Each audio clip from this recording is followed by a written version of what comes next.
আল্লাহ বলবেন সূর্য তোর যত মুখ আছে নিচে কর, তাপমাত্রা জমিনের মধ্যে ছেড়ে দে। সূর্যের এমন গরম তাপ শুরু হয়ে যাবে, সূর্যের গরমে জমিন, মাটির জমিন তামা হয়ে যাবে, মানুষগুলো সব উলঙ্গ দাঁড়াবে।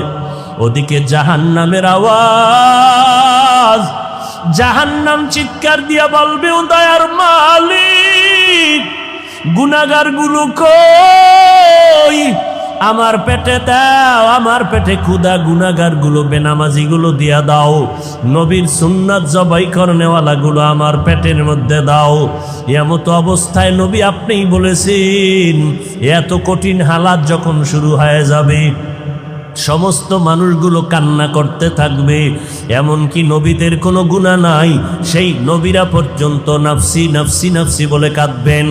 মুসা নবী কাঁদবেন, আল্লাহ আমাকে বাঁচাও, উম্মতের কথা কোনো নবীর আর মনে থাকবে না। ঈসা নবী কাঁদবেন, আল্লাহ আমারে বাঁচাও। ইব্রাহিম নবী কাঁদবেন আর বলবেন, আল্লাহ আমারে বাঁচাও, আমি এই জাহান্নামের চিৎকার সহ্য করতে পারি না। এরে নবী আপনার কথাই শুনলাম, ওই সময় যদি আমি আবু বকরকে আসামির কাঠগড়ায় দাঁড়াইয়া আল্লাহ যদি বলে, আবু বকর আমি তোমার জানমাল নিয়ে জান্নাত দিয়েছি, বলো ওই জান্নাতের জন্য কি আমল নিয়ে আসছো বলো। আমি যদি বলি, আল্লাহ ওই জান্নাতের মোহাব্বতে আপনার জন্য তেলাওয়াত, জিকির, কোরআন তেলাওয়াত, নামাজ নিয়ে আসছি, আল্লাহ না করুন যদি আল্লাহ বলিয়াই ফালায়, ও আবু বকর তোমার আমলগুলো তুমি ফিরাইয়া নাও, জানমাল নিয়ে তুমি জাহান্নামে যাও, আমার জান্নাত ফিরাইয়া দাও। যদি বলি, আল্লাহ জান্নাতটা কেন ফিরাইয়া, জানমাল ফিরাইয়া দিতে চান, আল্লাহ যদি বলে, আবু বকর তুমি যেই নামাজ পড়েছো,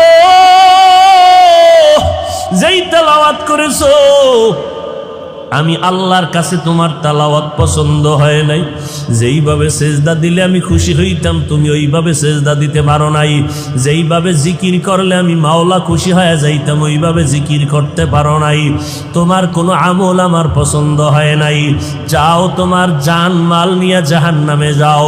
ও নবী বলেন, ওই সময় তো আর কেউ আমার সুপারিশ করবে না, আমার আপন বলতে কেউ থাকবে না।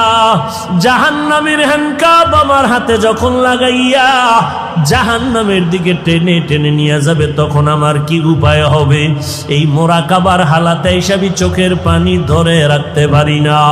ও নবীর উম্মতের দল, সাহাবায়ে কেরাম জান্নাতের টিকিট পাওয়ার পর যদি এত এলেম, এত আমল, এত তাকওয়া, এরপরও যদি জীবনটা ভর কান্না করেন জান্নাতে